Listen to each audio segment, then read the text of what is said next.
Hi friends, ഏവർക്കും MS ബുക്സിൻ്റെ പുതിയൊരു ക്ലാസ്സിലേക്ക് സ്വാഗതം. ഇന്ന് നമ്മൾ പഠിക്കാൻ പോകുന്നത് ഇന്ത്യൻ നാഷണൽ കോൺഗ്രസിനെ സംബന്ധിച്ചാണ്. ഈ ടോപ്പിക്കിനെ സംബന്ധിച്ച് പറയുകയാണെങ്കിൽ ഏതൊരു PSC പരീക്ഷയുടെ ചോദ്യപേപ്പർ എടുത്ത് വിശകലനം ചെയ്താലും ഒരു ക്വസ്റ്റ്യനെങ്കിലും ഈ ടോപ്പിക്കിൽ നിന്ന് ചോദിച്ചതായി കാണാൻ സാധിക്കും. അത്രത്തോളം തന്നെ പ്രാധാന്യം ഈ ഒരു ടോപ്പിക്കിനുണ്ട്. അതുകൊണ്ട് തന്നെ PSC പരീക്ഷയ്ക്ക് പഠിക്കുന്ന ഉദ്യോഗാർത്ഥികൾ ഒരിക്കലും ഒഴിവാക്കാൻ പാടില്ലാത്ത ഒരു ടോപ്പിക് തന്നെയാണ് ഇന്ത്യൻ നാഷണൽ കോൺഗ്രസ് എന്ന് പറയുന്നത്. ഇനി നമുക്ക് എന്താണ് ഇന്ത്യൻ നാഷണൽ കോൺഗ്രസ് എന്നും അതുമായി ബന്ധപ്പെട്ട പ്രധാനപ്പെട്ട ഭാഗങ്ങളും പഠിക്കാം. ഇന്ത്യൻ നാഷണൽ കോൺഗ്രസിൻ്റെ ആദ്യകാല നാമം ഇന്ത്യൻ നാഷണൽ യൂണിയൻ എന്നായിരുന്നു. ഇന്ത്യൻ നാഷണൽ യൂണിയൻ സ്ഥാപിച്ചത് A.O. ഹ്യൂം എന്ന വ്യക്തിയാണ്. 1884 A.O. Hume Indian National Union സ്ഥാപിച്ചത്. ഇന്ത്യൻ നാഷണൽ യൂണിയനും ഇന്ത്യൻ അസോസിയേഷൻ്റെ ഒരു വിഭാഗവും ചേർന്നാണ് ഇന്ന് കാണുന്ന ഇന്ത്യൻ നാഷണൽ കോൺഗ്രസ് രൂപീകൃതമായത്. ഇന്ത്യൻ നാഷണൽ കോൺഗ്രസ് രൂപീകൃതമായത് 1885 ഡിസംബർ 28 ഇന്ത്യൻ നാഷണൽ യൂണിയൻ സ്ഥാപിച്ച A.O. ഹ്യൂം തന്നെയാണ് ഇന്ത്യൻ നാഷണൽ കോൺഗ്രസിൻ്റെയും സ്ഥാപകൻ. ഇന്ത്യൻ നാഷണൽ കോൺഗ്രസിന് പേര് നിർദ്ദേശിച്ചത് ദാദാഭായ് നവറോജിയാണ്. ഇന്ത്യൻ നാഷണൽ കോൺഗ്രസിൻ്റെ ആദ്യ സമ്മേളനത്തെ അഭിസംബോധന ചെയ്ത വ്യക്തി A.O. ഹ്യൂം. ഇന്ത്യൻ നാഷണൽ കോൺഗ്രസിൻ്റെ ആദ്യ സെക്രട്ടറിയും Allan Octavian Hume. Allan Octavian Hume എന്ന് പറയുന്നതും ആരാണ്?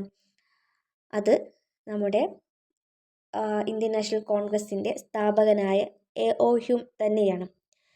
അലൻ ഒക്ടേവിയൻ ഹ്യൂം എന്ന പേര് ചുരുക്കിയിട്ടാണ് A.O. ഹ്യൂം എന്ന് അറിയപ്പെടുന്നത്.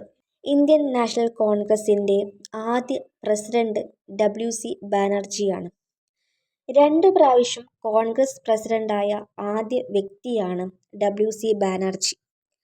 1885 1892 കോൺഗ്രസ് പ്രസിഡന്റായത്. ഇന്ത്യൻ നാഷണൽ കോൺഗ്രസിൻ്റെ ആദ്യ സമ്മേളനം നടത്താൻ തീരുമാനിച്ചിരുന്ന സ്ഥലം പൂനെയായിരുന്നു. പൂനെയിൽ അന്ന് പ്ലേഗ് എന്ന പകർച്ചവ്യാധി ഉള്ളതുകൊണ്ട് തന്നെ അവർക്ക് അവിടുന്ന് ആ സമ്മേളനം ബോംബെയിലേക്ക് മാറ്റേണ്ടതായിട്ട് വന്നു. പിന്നീട് ഇന്ത്യൻ നാഷണൽ കോൺഗ്രസിൻ്റെ ആദ്യ സമ്മേളനം നടന്നത് ബോംബെയിലെ ഗോകുൽദാസ് തേജ്പാൽ കോളേജിൽ വെച്ചിട്ടാണ്.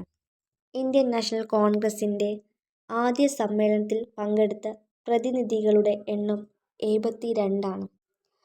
ആദ്യ സമ്മേളനത്തിൽ അവതരിപ്പിക്കപ്പെട്ട പ്രമേയങ്ങളുടെ ആകെ എണ്ണം 9.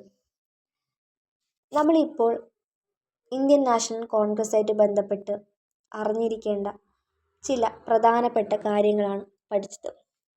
ഇനി നമുക്ക് ഇതുമായിട്ട് ബന്ധപ്പെട്ട് ഒരുപാട് കാര്യങ്ങൾ പഠിക്കേണ്ടതായിട്ടുണ്ട്. ഇന്ത്യൻ നാഷണൽ കോൺഗ്രസ് എന്ന് പറയുന്നത് ഒരു ചെറിയ ടോപ്പിക്കല്ല, അത് ഒരുപാട് വലിയ ടോപ്പിക് തന്നെയാണ്. അതുകൊണ്ട് തന്നെ നമുക്കൊരു വീഡിയോയിൽ മാത്രം ഒതുക്കാൻ സാധിക്കില്ല. ഒരു 4-5 വീഡിയോയെങ്കിലും ഇന്ത്യൻ നാഷണൽ കോൺഗ്രസിനെ സംബന്ധിച്ച് നമ്മൾ ചെയ്യേണ്ടതായിട്ടുണ്ട്. അപ്പോൾ അത് നമ്മുടെ ചാനലിൽ ഉണ്ടായിരിക്കും. അപ്പം നിങ്ങളിലേക്ക് അത് കൃത്യമായിട്ട് എത്തണമെങ്കിൽ ഈ ചാനൽ ഒന്ന് സബ്സ്ക്രൈബ് ചെയ്തിടുക. അതുപോലെ ഞാൻ എടുത്തിട്ടുള്ള കാര്യങ്ങൾ കൃത്യമായിട്ട് നിങ്ങൾക്ക് മനസ്സിലാക്കാൻ സാധിച്ചിട്ടുണ്ടെങ്കിൽ, നിങ്ങൾക്ക് എൻ്റെ ചാനൽ ഇഷ്ടപ്പെട്ടിട്ടുണ്ടെങ്കിൽ ലൈക്ക് ചെയ്യുക.